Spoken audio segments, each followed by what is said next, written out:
네, 여러분은 류현진 팀 대 최지만 팀이라면 어느 팀을 응원하겠습니까? 진짜 어렵겠죠? 대한민국을 대표하고 대한민국의 위상을 높여주는 스포츠 선수들의 활약을 전하고픈 마음에 이럴 때는 참 곤란합니다. 그래도 살짝 기울어질 수 있다는 거 인정하겠습니다. 우선 최지만이 토론토와의 경기에서 4번 타자로 출전해서 2타수 1안타를 기록했습니다. 아직 타율이 2할이 안 돼서 좀 안타까운데 그래도 템파에서는 믿고 출전을 시키고 있습니다. 전날은 가장 비싼 투수 게리코를 상대로 홈런을 치기도 했는데 그 기세를 이어가는 장타였습니다.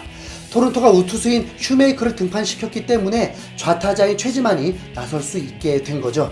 팀을 위해서 스위치 히터를 포기하고 좌타자로만 뛰겠다고 선언했는데 이날 경기에서 2타수 1안타를 쳤음에도 불구하고 토론토에서 좌투수가 나오자 좌타자 최지만을 교체했고 템파베이에는 작전이 성공을 거두며 동점까지 4대4 동점까지 이룰 수 있었습니다.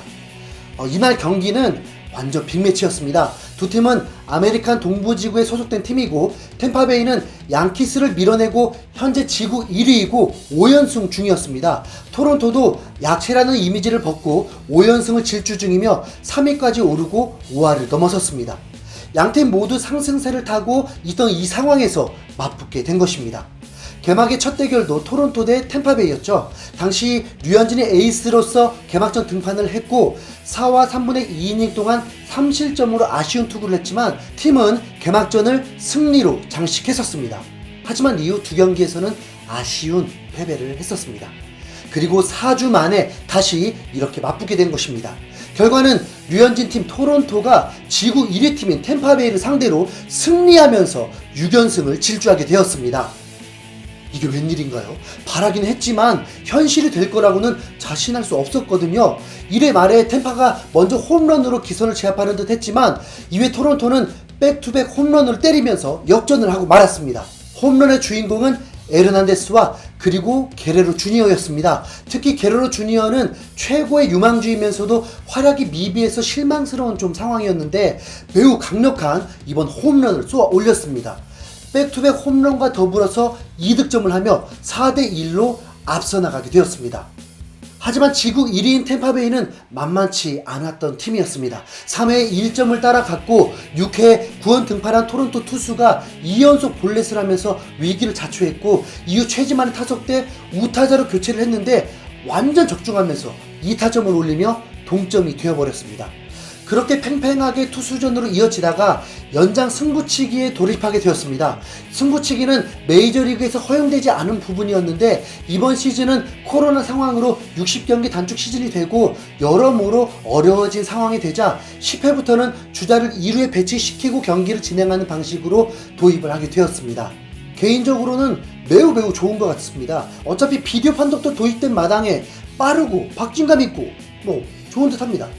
토론토는 10회 승부치기 상황에서 비지오가 2루타를 뽑아내며 득점을 했고 이후에도 한 점을 더 보태서 6대4로 승리를 눈앞에 두게 되었습니다.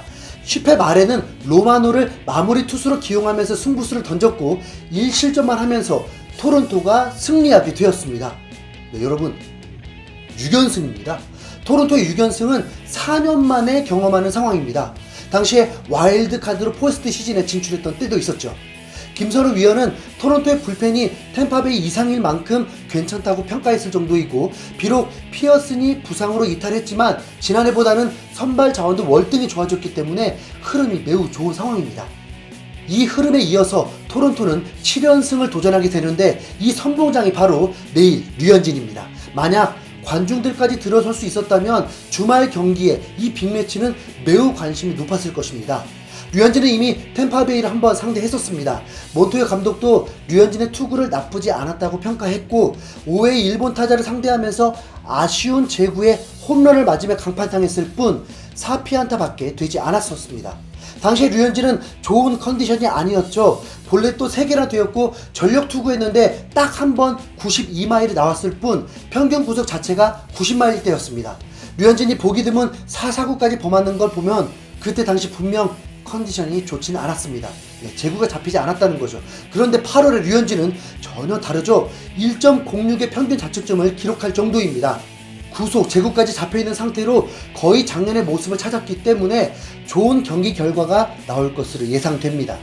템파베이는 류현진을 공략하기 위해 9타자 중 7타자를 우타자로 배치시켰다고 했습니다. 뭐 류현진 상대팀들의 뻔한 작전이긴 한데 솔직히 뭐 이해가 가진 않습니다. 류현진은 커터를 장착하고 더욱 강력해지면서 우타자에게도 매우 강한 투수입니다. 그걸 알면서도 그렇게 작전을 세운다는 건 그만큼 류현진을 상대로 할 수 있는 게 별로 없다는 것일 수도 있겠죠. 네, 류현진과 최지만의 맞대결을 보는 것도 어려울 수도 있습니다. 과연 내일 경기 류현진은 템파베이를 상대로 어떤 결과를 낼 수 있을까요? 류현진이 토론토의 7연승의 선봉장이 되기를 우리 함께 응원해봅시다. 류현진 파이팅!